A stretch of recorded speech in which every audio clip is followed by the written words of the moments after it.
Hello प्रिय छात्रों, नमस्कार। स्वागत है आप सबका आज के इस वीडियो में। इस वीडियो में हम देखेंगे कक्षा 11वीं के छात्रों के लिए हिंदी यानी कि आरोह और बेतान के महत्वपूर्ण वस्तुनिष्ठ प्रश्न, पूरे वस्तुनिष्ठ प्रश्न कंप्लीट करेंगे।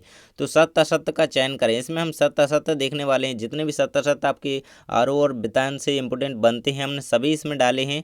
तो सभी को आपको कंप्लीट कर लेना है। आपकी परीक्षा के लिए बहुत ही इंपोर्टेंट साबित होने वाले हैं कक्षा 11वीं के छात्रों के लिए हिंदी। तो चलिए शुरू करते हैं। पहला क्वेश्चन है आपका, कुएं का व्यास कुएं के व्यास के बराबर होता है। ये सत्य है या असत्य? तो ये असत्य हो जाएगा आपका। इसका यहाँ पे आंसर दिया गया है। सभी क्वेश्चन आप एक एक से अटेंड करने के, सभी आपको याद होते जाएं साथ में। बेबी के कुल 2 बच्चे थे, असत्य हो जाएगा इसका आंसर।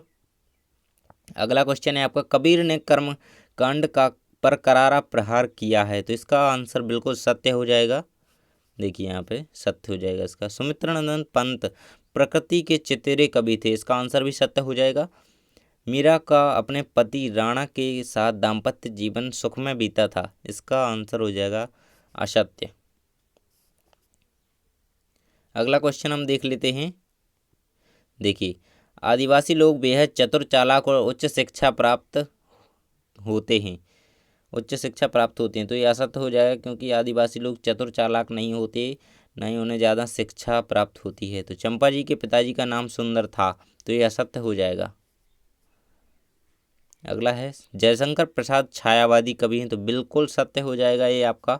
आपको एक एक से सभी क्वेश्चन याद रखना है, सभी के आंसर अच्छे से याद कर लेना है। जयशंकर प्रसाद छायावादी कवि हैं, ये पूछा जा सकता है। तो इम्पोर्टेंट है, आपको सभी याद रखना है। और इस चैनल पर नए हैं तो सब्सक्राइब करके रखना है, क्योंकि यहाँ पर सभी के लिए इंपॉर्टेंट क्वेश्चन प्रोवाइड कराए जाते हैं, सभी विषयों एवं सभी कक्षाओं के लिए। भूषण रीतिकाल के कवि हैं, ये सत्य हो जाएगा। तुलसीदास को भक्तिकाल का लोक नायक कवि कहा जाता है। तो ये बिल्कुल सत्य हो जाएगा। कृष्णनाथ ने अंग्रेजी पत्रिका मैनकाइंड का संपादन किया। सत्य। जवाहरलाल नेहरू की पत्नी का नाम विजय लक्ष्मी था। तो ये असत्य हो जाएगा। देखिए, जवाहरलाल नेहरू की पत्नी का नाम विजय लक्ष्मी नहीं था। अगला है आपका, धर्म ने धन को पैरों के तले कुचल डाला है। तो इसका आंसर हो जाएगा सत्य है। भारत शब्द संस्कृत भाषा का शब्द है। तो बिल्कुल सत्य हो जाएगा। स्पीति घाटी में प्रति वर्ग मील 4 से भी कम लोग बसते हैं। तो ये बिल्कुल सत्य हो जाएगा। मियां नसीरुद्दीन को नानवाइयों का मसीहा कहा जाता है। तो ये सत्य हो जाएगा।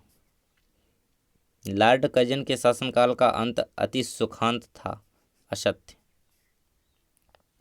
भारत माता लेख के लेखक जवाहरलाल नेहरू हैं। ये बिल्कुल सत्य हो जाएगा आपका।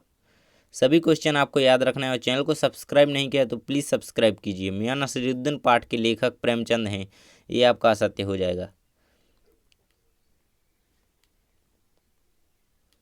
नमक का दरोगा पाठ के लेखक कौन हैं? तो वो हैं प्रेमचंद। रजनी पटकथा विधा में लिखा गया है। सत्य। रजनी नामक पाठ है जो आपका, तो वो पटकथा विधा में लिखा गया है। जामुन के पेड़ के नीचे दबे आदमी ने मिर्जा गालिब का शेर सुनाया। सत्य। बादलों के घेरे कृष्णा सोबती का कहानी संग्रह। बिल्कुल सत्य हो जाएगा ये आपका। बादलों के घेरे कृष्णा सोबती का कहानी संग्रह है, आपको याद रखना है। सही जोड़ी में भी इसे पूछा जा सकता है। सत्यजीत राय की अंतिम फिल्म पथेर पांचाली थी। तो असत्य हो जाएगा इसका।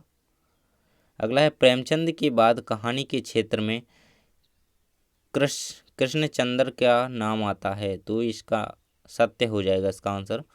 ये बिल्कुल सत्य है। हिंदी कविता का जागरण काल भारतेंदु युग को कहा जाता है। इसका आंसर भी सत्य हो जाएगा। तो आप एक एक से सभी याद करते जाएंगे।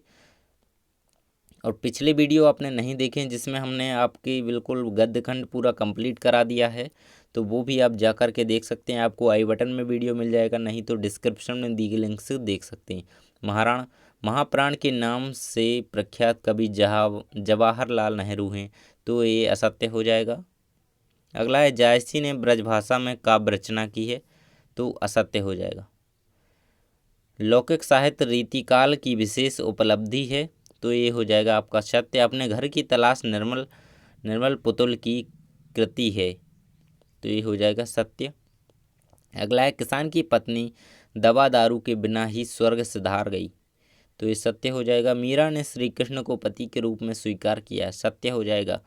32 यहाँ तक आपके कंप्लीट हो चुके हैं। यहाँ कुल 40 आपको इम्पोर्टेंट, मोस्ट इम्पोर्टेंट है, बहुत ही ज़्यादा इम्पोर्टेंट है, आपको एक नहीं छोड़ना है, पूरे कंप्लीट करना है। त्रिलोचन का मूल नाम वासुदेव सिंह था, तो ये बिल्कुल सत्य हो जाएगा। लता जी को चित्रपट संगीत का पर्याय कहा जाता है, सत्य। सभी सत्य असत्य आपके कंप्लीट हो चुके हैं इसमें। कुएं की खुदाई करने वाले लोगों को चीलबांजी कहा जाता है, तो ये सत्य हो जाएगा। देखिए, ये सिर्फ इसमें ही नहीं, दूसरे रूप में भी पूछे जा सकते हैं, जैसे खालिस्तान में भी पूछा जा सकता है इसको। तो इस प्रकार से आपको सभी के लिए इसे बार बार पढ़ना है, और तो अच्छे से तैयार हो जाएंगे तो आप भूलेंगे नहीं। कुएं का दूसरा नाम क्या है, कुई का, तो ये सत्य हो जाएगा। साकेत सुमित्रानंद पंत द्वारा रचित एक महाकाव्य है, तो ये आपका असत्य हो जाएगा। साकेत सुमित्रानंद की रचना नहीं है। साकेत मैथिली शरण गुप्त द्वारा रचित है। प्रत्येक रस का एक एक स्थायी भाव होता है, तो ये सत्य हो जाएगा। रस्सी नहीं सांप है में भ्रांतिमान अलंकार है, तो ये भी आपका सत्य हो जाएगा। रस को काव्य की आत्मा कहते हैं, सत्य। तो इस प्रकार से आपके टॉप 40 जो आपके सत्य सत्य बनते थे ऑब्जेक्टिव टाइप क्वेश्चन, तो हमने सभी कंप्लीट करा दिए हैं। आरओ और बितान दोनों में से हैं ये, तो आपको सभी अच्छी तरीके से याद करके जाना है, क्योंकि ये मोस्ट इम्पोर्टेंट हैं। सभी याद कर लीजिए आप परीक्षा के लिए। थैंक्स फॉर वॉचिंग, मिलते हैं अगले वीडियो में।